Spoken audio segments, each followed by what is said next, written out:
ওমর রাতের বেলায় সবাই ঘুমাচ্ছেন, হযরত ওমরের ঘুম নাই। তিনি ঘুম থেকে জেগে রাত্রির বেলায় ঘুরে ঘুরে বেড়াচ্ছেন কে কি অবস্থায় আছে। ঘুরতে ঘুরতে দেখেন একটা তাঁবুর মধ্যে আলো জ্বলতেছে আর কান্নার আওয়াজ। আস্তে করে কাছে গেছেন, যে দেখেন একটা মেয়ে লোক কি জন্য রান্না করতেছে আর বাচ্চাগুলি পাশে বসে কাঁদে। তিনি ভিতরে ঢুকে বললেন, আচ্ছা মহিলা, তুমি এত রাত করে রান্না করতেছো কেন? এই বাচ্চাগুলি ক্ষুধায় কাঁদতেছে, যদি তুমি সন্ধ্যা রাত্রে রাঁধতে তাহলে তার অসুবিধা হতো না। মেয়ে লোকটি বলছে, পথিক, আমি তো তোমার চিনি না, তুমি তো আমার এইভাবে শাসন করতে পারো না। এই যে বাচ্চা ছেলেমেয়েগুলি আর আমরা মদিনার লোক না, পার্শ্ববর্তী দেশ থেকে আসছি মদিনা গভর্নমেন্টের কাছ থেকে সাহায্য নেওয়ার জন্য। ভিড়ের কারণে খলিফার কাছে যাইতে পারি নাই।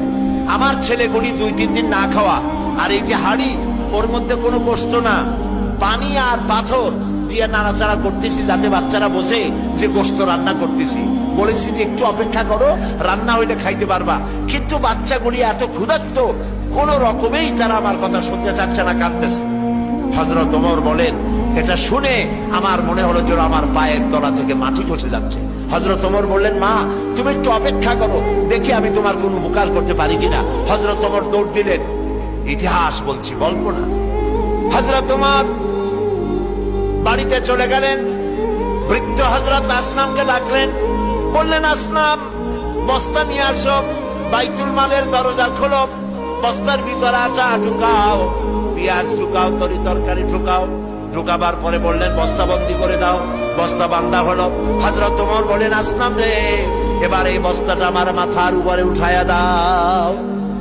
হযরত আসনাম বলছেন, আমিরুল মুমিনিন, এই বস্তা বহন করার জন্য আমি খাদেম তো উপস্থিত আছি। হযরত ওমর বললেন, না, আজকের বোঝা আমার মাথায় উঠাও, কারণ কিয়ামতে তোমাকে আসামি বানানো হবে না। যে দৃশ্য আমি দেখে এসেছি কিয়ামতের দিন, এর জন্য আল্লাহ আমাকে আসামি বানাবেন। আমার বোঝা আমার মাথায় উঠাও। আটার বস্তা মাথায় নিয়ে হযরত ওমর দৌড়তে লাগলেন। অর্ধেকটা পৃথিবীর প্রেসিডেন্ট হযরত ওমর আটার বস্তা মাথায় নিয়ে দৌড়াচ্ছেন। তাঁবুর কাছে গিয়ে বস্তা ফালালেন। বস্তা খুলে আটা বের করে বললেন, মা রুটি বানাও। নিজে তরকারি কুটলেন, রান্না হয়ে গেল। তিনি বললেন, বাচ্চাদের আমি খাওয়াই, তুমি তোমার মতো খাও। 2 বাচ্চা 2 উরুতে নিয়ে হযরত ওমর বাচ্চাদেরকে রুটি খাওয়াচ্ছেন। মহিলাটি লক্ষ্য করে দেখলেন যে হযরত ওমর রাদিয়াল্লাহু তাআলা আনহু বাচ্চাদের খাওয়াচ্ছেন আর তার চোখ দিয়ে পানি পড়তেছে, দাড়ি ভিজে ভিজে পড়ছে।